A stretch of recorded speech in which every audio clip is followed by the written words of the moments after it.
the longest day. The day was sunny while raining at the same time. I remember as a child you telling me that when the weather is like that, the devil is beating his wife. Today is also my mother's birthday. But that morning, God whispered to me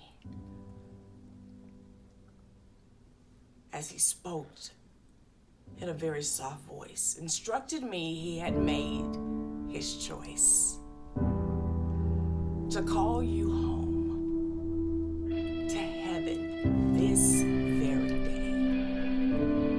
I washed your face, then kissed you softly. Told you I love you. So that you would never forget that I always would. You said nothing because your voice had been stolen by a deadly disease. It had stolen your short and long-term memories. You were frail and thin. Food, you no longer knew how to chew. You were a lady that dressed in elegance, and you were always immaculate, and your light shined through and through. But Alzheimer's had made your light start to dim. This I knew. This was the longest day because it was the day that I was losing you. I watched you lay there because you are now contracted in the fetal position, and I believe you were seeking comfort. You were my biggest cheerleader. You were the one who kept me smiling when life was throwing defeat after defeat after defeat.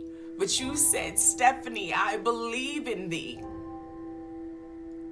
And Margie, I loved you, but that day watching your breath change from regular to labor seemed like it took eternity.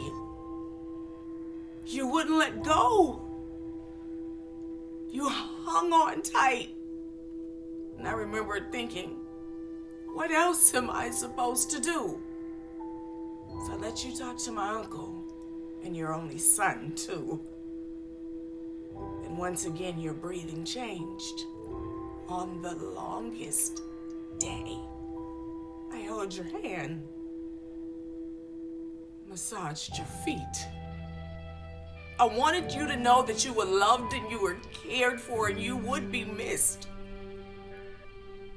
At least in my life, deeply. And the hours switched.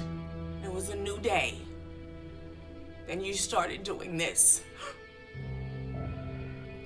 I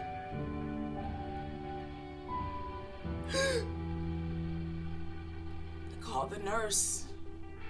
I knew it was labor breathing, and she said it won't be much longer. So I sat there and I held your hand and sang spirituals and read hymns.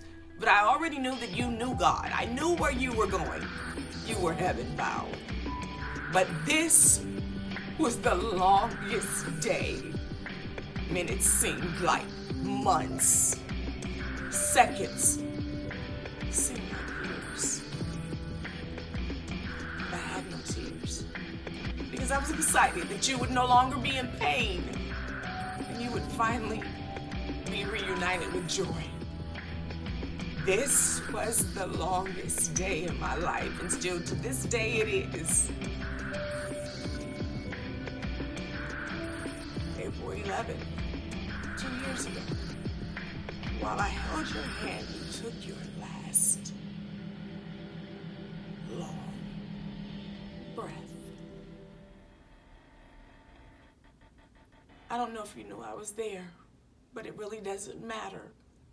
Because this disease had stolen your short and your long-term memory.